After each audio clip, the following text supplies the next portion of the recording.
মুখ্যমন্ত্রী হলেন বিজয় থালাপতি, তবে শপথ গ্রহণ অনুষ্ঠানে দেখা যায়নি স্ত্রী সন্তানদের, বরং সেজেগুজে উপস্থিত ছিলেন অভিনেত্রী তৃষা কৃষ্ণান। বিজয় তৃষাকে নিয়ে এমনিতেই গুঞ্জনের শেষ নেই, আর এবার সেই গুঞ্জনের আগুনে ঘি ঢেলে দিল তৃষার উপস্থিতি।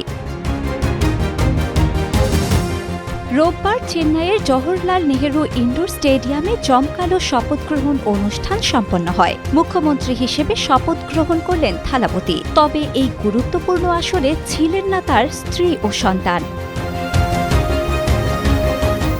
অন্যদিকে নীল কাঞ্জিভরম শাড়ি ও জুঁই ফুলের মালায় সেজে প্রথম সারিতে উপস্থিত ছিলেন অভিনেত্রী তৃষা। অনুষ্ঠান শেষে থালাপতিকে অভিনন্দন জানিয়ে তৃষা বলেন, অভিনন্দন বিজয়, আমি খুব খুশি। এরপর বিজয়ের বাবা মায়ের সঙ্গেও কুশল বিনিময় করেন তিনি। আর ব্যাস, শুরু হয় আলোচনার ঝড়। রাজনৈতিক সাফল্যের সম্ভাব্য এই গুরুত্বপূর্ণ মুহূর্তে তৃষার উপস্থিতি রাজনৈতিক ও ব্যক্তিগত দুই প্রেক্ষাপটকে সামনে এনেছে নতুন করে। এটি কি নিছক বন্ধুত্বের প্রকাশ, নাকি অন্য কিছু, তা নিয়ে চলছে জোর আলোচনা।